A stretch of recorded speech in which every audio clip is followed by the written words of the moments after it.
I remember a friend of mine that was incarcerated, and for years she had thrown her life away in alcohol and to drugs.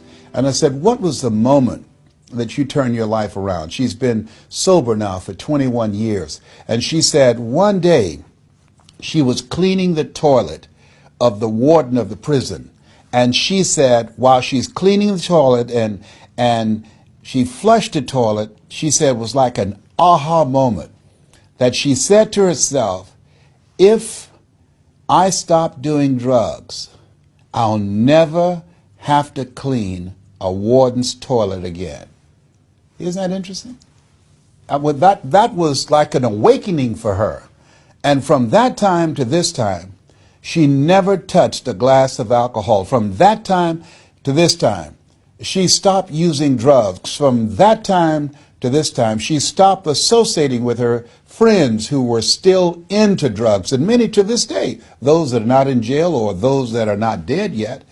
That moment, all of us have moments in our lives when it's a wake-up moment. I remember I was 10 years old and working with my mother, and she was on Miami Beach and working for families, wealthy families, and cooking for them, and we ate the food left over from these families that she cooked for. They were kind and generous people. They would say, Mamie, whatever food is left over, you can pack it up and take it home to those children that you have adopted. And I remember looking around these big, beautiful homes, and I said, Mama, and she said, Leslie, what is it? I said, one day, I'm going to buy you a big, beautiful home just like this. And now, where did I come from? Now, I have a twin brother, and I think that what happened for me that did not happen for my brother, the part of the mansion that he worked in, he didn't have exposure to something that I had.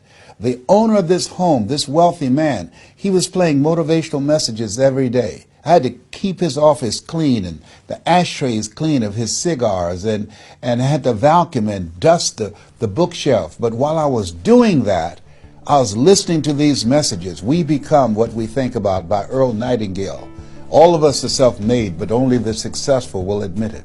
Always strive to get on top in life, because it's the bottom that's overcrowded. I did not know at the time that my mind was being programmed. See, if you look at yourself and look at your goals and look at your dreams, here's what I know. You have to really program your mind for success. You have to program it deliberately. Because of that exposure, my brother didn't get that. He was in another part of the house. But because of that exposure, it did something for me. It changed my mental blueprint. And I can say to you that as you take the time every day, if you didn't do anything but 1 hour a day, listen to things to build your spirit up. Listen to things to fortify your faith. Listen to things that will cause your mind to grow and to expand.